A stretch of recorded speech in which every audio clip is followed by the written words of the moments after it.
Assalamualaikum warahmatullahi wabarakatuh. Perkenalkan, nama saya Dewi Yulianti dari kelas 1B Bimbingan dan Konseling. Saya di sini akan sedikit mempresentasikan tentang iman dan pengaruhnya dalam kehidupan. Yang pertama, apa sih hakikat iman? Iman adalah keyakinan yang menghujam dalam hati, kokoh, penuh keyakinan tanpa dicampuri keraguan sedikit pun. Iman mencakup perbuatan, ucapan hati dan lisan, amal hati dan amal lisan, serta amal anggota tubuh. Iman bertambah dengan ketaatan dan berkurang karena kemaksiatan. Kemudian, hubungan iman, ilmu, dan amal. Pertama, hubungan iman dan ilmu. Iman dan ilmu merupakan dua hal yang saling berkaitan dan mutlak adanya. Dengan ilmu, keimanan kita akan lebih mantap. Sebaiknya dengan iman, orang yang berilmu dapat terkontrol dari sifat sombong dan menggunakan ilmunya untuk kepentingan pribadi, bahkan untuk membuat kerusakan. Kemudian yang kedua ada hubungan iman dan amal. Amal soleh merupakan wujud dari keimanan seseorang. Artinya, orang yang beriman kepada Allah Subhanahu wa Ta'ala harus menampilkan keimanannya dalam bentuk amal soleh. Iman dan amal soleh ibarat dua sisi mata uang yang tidak dapat dipisahkan. Allah tidak menerima iman tanpa amal perbuatan dan tidak pula menerima amal perbuatan tanpa iman. Hadis riwayat At-Tabrani. Kemudian yang ketiga, hubungan amal dan ilmu. Hubungan ilmu dan amal dapat difokuskan pada dua hal.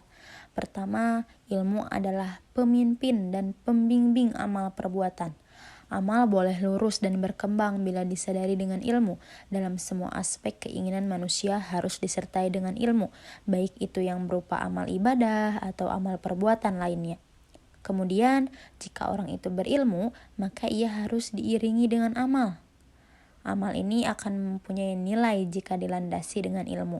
Begitu juga dengan ilmu akan mempunyai nilai atau makna jika diiringi dengan amal. Keduanya tidak dapat dipisahkan dalam perilaku manusia. Sebuah perpaduan yang saling melengkapi dalam kehidupan manusia, yaitu setelah berilmu lalu beramal. Selanjutnya, karakteristik dan sifat orang beriman.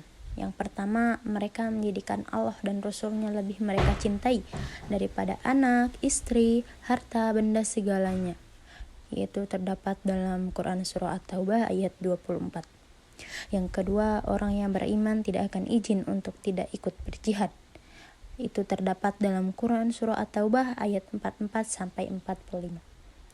Yang ketiga, mereka selalu mendengar dan taat jika Allah dan Rasul-Nya memanggil mereka untuk melaksanakan suatu perbuatan.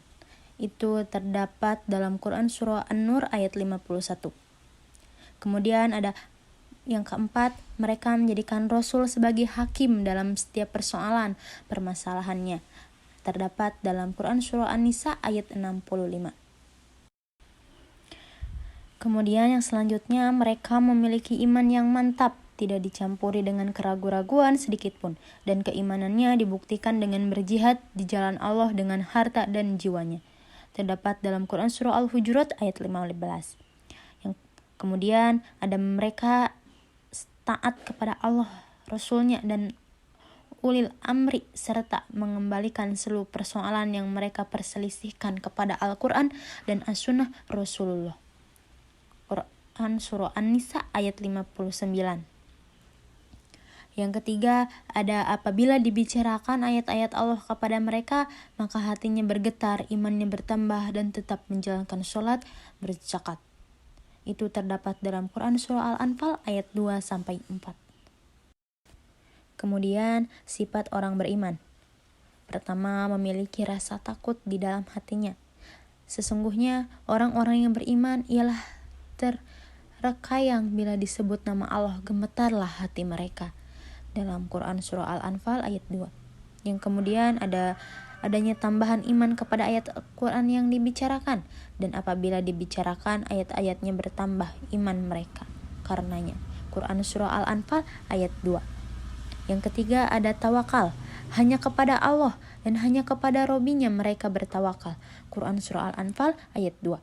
Yang keempat ada mendirikan sholat, yaitu orang-orang yang mendirikan sholat. Terdapat dalam Quran Surah Al-Anfal ayat 3.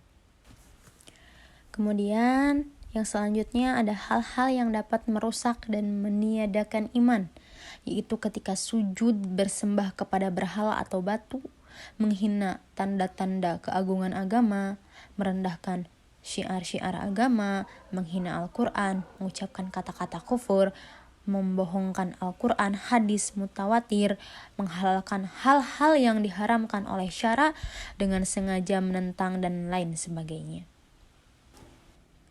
Allah berfirman dalam Quran Surah Fussilat ayat 37 yang bunyinya, janganlah kamu sujud atau bersembah kepada matahari dan jangan pula sujud kepada bulan, tapi sujudlah kehadirat Allah yang telah membuat matahari dan bulan, jika sungguh-sungguh kamu ingin menyembah kepadanya.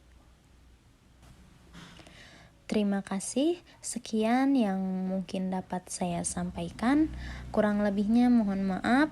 Semoga ilmunya bermanfaat bagi saya pribadi, umumnya bagi kita semua yang melihat video saya. Terima kasih. Wassalamualaikum warahmatullahi wabarakatuh.